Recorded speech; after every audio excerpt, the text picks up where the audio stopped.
Карлос Кастанеда. Дар орла. Пролог. Я антрополог, но эта книга не является научной в строгом смысле слова, хотя вдохновила ее антропология. Ведь именно в этой области много лет назад я начинал свои полевые исследования. Тогда меня интересовало применение лекарственных растений индейцами Юго-Западной и Северной Мексики. По мере того, как я глубже понимал проблему, исследование лекарственных растений уступало место интересу к системе верований, пограничной, по крайней мере, для двух культур.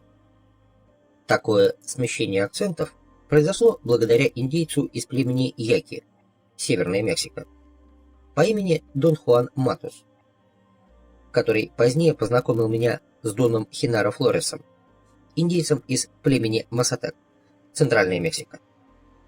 Оба они практиковали древнее знание, которое в наше время известно как магия, и считается примитивной формой медицины и психологии.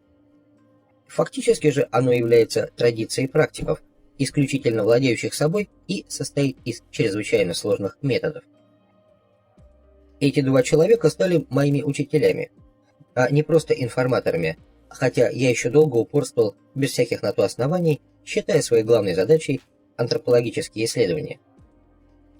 Я потратил годы, пытаясь разгадать культурную матрицу этой системы верований, причины ее происхождения и распространения, совершенствуя систематику и классификационные схемы.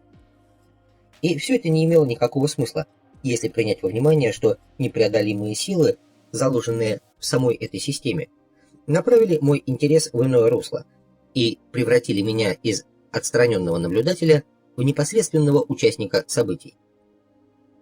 Под влиянием этих людей, излучавших некую древнюю магическую силу, моя работа начала носить автобиографический характер.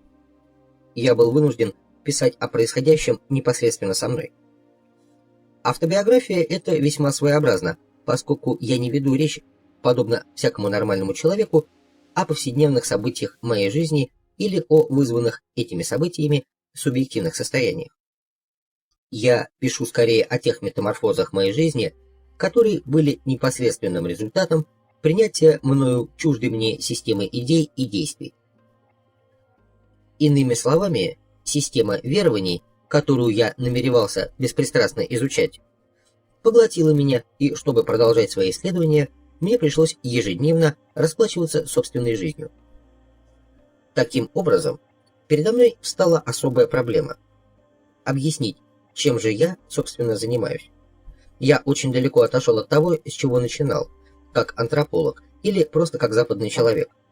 Но должен подчеркнуть еще раз, что все это не плод фантазии. То, что я описываю, для нас совершенно необычно и именно поэтому кажется нереальным. По мере того, как я все дальше проникаю в запутанные лабиринты магии, то, что раньше представлялось мне примитивной системой верований и ритуалов, оказалось огромным и сложным миром. То, что со мной происходит, не вписывается в познание антропологов о системах верований мексиканских индейцев. В результате я оказался в весьма затруднительном положении, и я решил, что при подобных обстоятельствах мне остается только одно — представить все так, как это происходило на самом деле.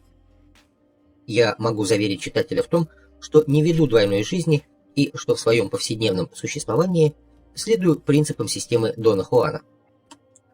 После того, как два мага, мексиканские индейцы Дон Хуан и Дон Хинаро, сообщили мне то, что сочли нужным или возможным, они простились со мной и исчезли.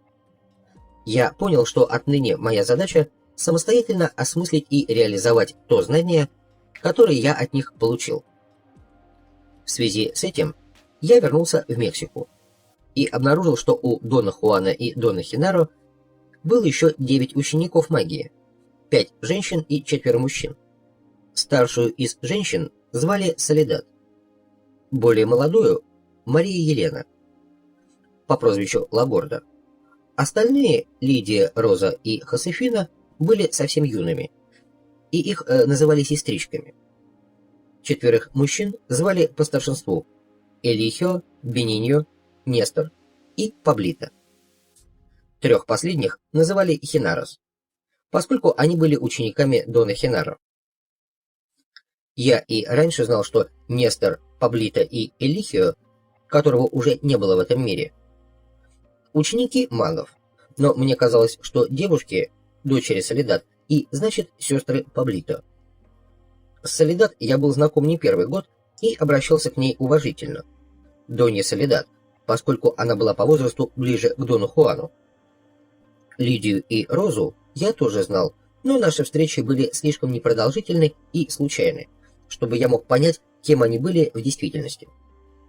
Хосефину и Лагорду я знал только по именам. Встречался я и с Бениньо, но не подозревал, что он связан с Доном Хуаном и Доном Хинаро. По непонятным для меня причинам, все они, казалось, так или иначе, ждали моего возвращения в Мексику. Они сообщили мне, что я должен занять место Дона Хуана как их лидер, Нагваль, потому что Дон Хуан и Дон Хинаро покинули нас, и Элихио тоже. И женщины и мужчины были убеждены, что все трое не умерли, а перешли в иной, отличный от нашей повседневной жизни, однако столь же реальный мир.